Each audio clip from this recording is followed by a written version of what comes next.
Ibu bisa saya laporin loh, Bu. Silakan. Astagfirullahaladzim, Ibu. Kamu orang muslimah, jawabannya aja enteng banget. Boro-boro punya lepasan Saya cuma tanya, kenapa di ini blok ini nggak ada yang mau bersedekah, itu kenapa? Sedekah itu terserah kami, Bu, mau kemana pun. Tapi kalau ada orang susah itu wajib ditolong. Intinya mah itu. Oh gitu. Ibu dari Bandung ke sini cuma minta-minta doang. Astagfirullah. Ya buat saya ini.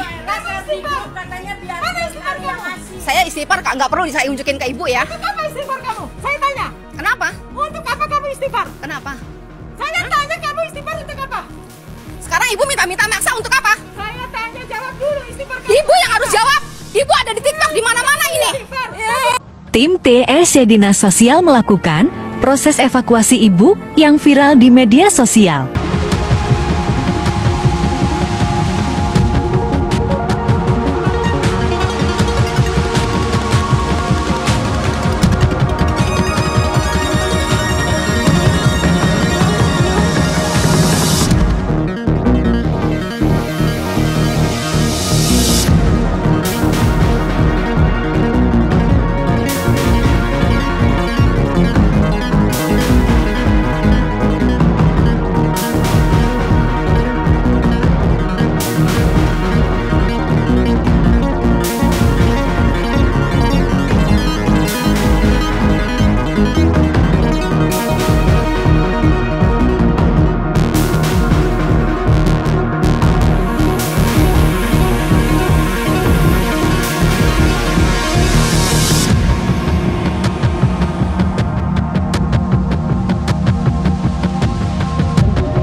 Bapak RT katanya kalau ibu ini datang ke sini usir.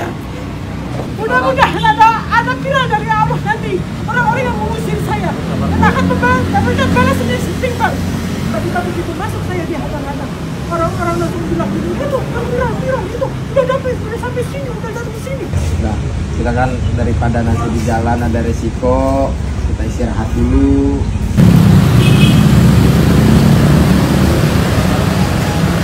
Hati-hati, Bu.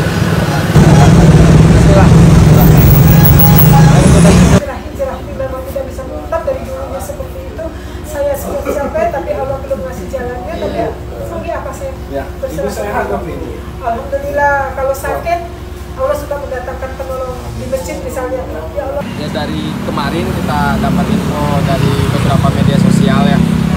Sampai akhirnya tadi pagi Pak Kepala Satuan ada memerintahkan kepada kami bahwa cek keberadaan ibunya di mana, coba dipatrolikan bersama jajaran Dinsos atau instansi terkait lainnya.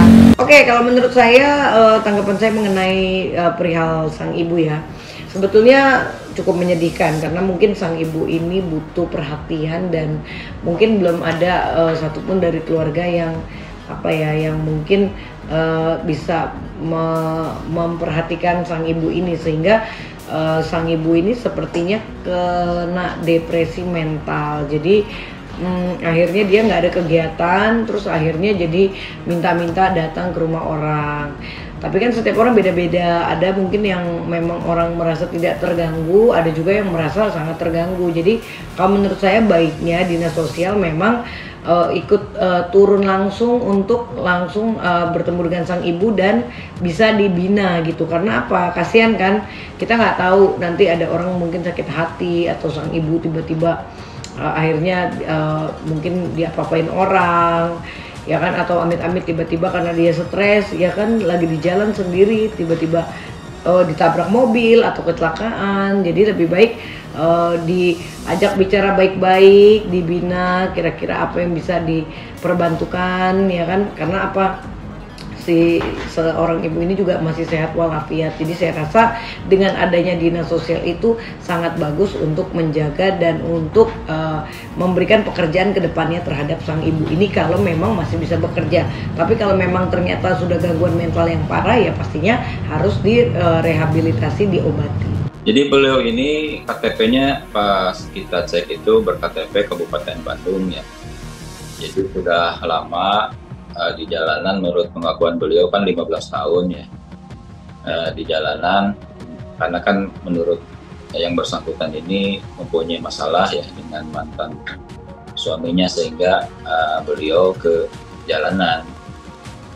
Jadi beliau berKTP Kabupaten Bandung. Nah ini juga sudah lama ya, KTP versi lama ya, pas kita cek ya KTP-nya. Jadi berpindah-pindah. Nah selama ini saya tanya juga, ibu tinggal di mana? Katanya dari masjid gitu, dari masjid ke masjid tinggalnya. Jadi sekarang kan proses pemeriksaan kesehatan jiwa ya. Jadi pasca nanti dirawat di RSMM. Nah kita coba untuk kontak keluarganya ya, bagaimana selanjutnya setelah dari RSMM ini. Kemudian alternatif kedua, jika misalkan keluarga tidak mau menampung ibu ini atau menerima ibu Rosmi ini tinggal dan keluarganya, maka kita alternatif keduanya adalah diinapkan di panti ya. Jadi kita sudah koordinasi juga dengan Dinas Sosial Jawa Barat. Mereka siap membantu untuk menempatkan Ibu Rosmini ini agar lebih terawat dan tidak turun ke jalanan ya, karena kan sudah 15 tahun ya, otomatis mungkin habitatnya atau tempat tinggalnya lebih betah di jalanan. Kalau misalkan tidak ditampung keluarganya. Kalau misalkan keluarga tidak sanggup ya, nanti kita diinapkan di panti, Pak. Jadi kami alhamdulillah sudah kontak dengan keluarganya ya, tapi keluarganya akan berembuk ya, keluarga besar nanti akan berembuk bagaimana berembuk pasca perawatan di RSMM ini. Nanti kita tunggu kabar dari keluarganya saja, Pak. Nah ini kan memang tergantung kondisi kejiwaannya, tapi biasanya kita 2-3 minggu dirawat di rumah sakit. Nanti setelah itu kita bertemu dengan keluarganya. Tapi sebelum itu juga kita terus kontak keluarganya, bagaimana nih pasca ini. Tapi memang kondisi kontak terakhir bahwa keluarganya mengabarkan bahwa mereka masih berunding keluarga besar, dan nanti setelah pasca perawatan mau di mananya belum ada keputusan dari keluarganya.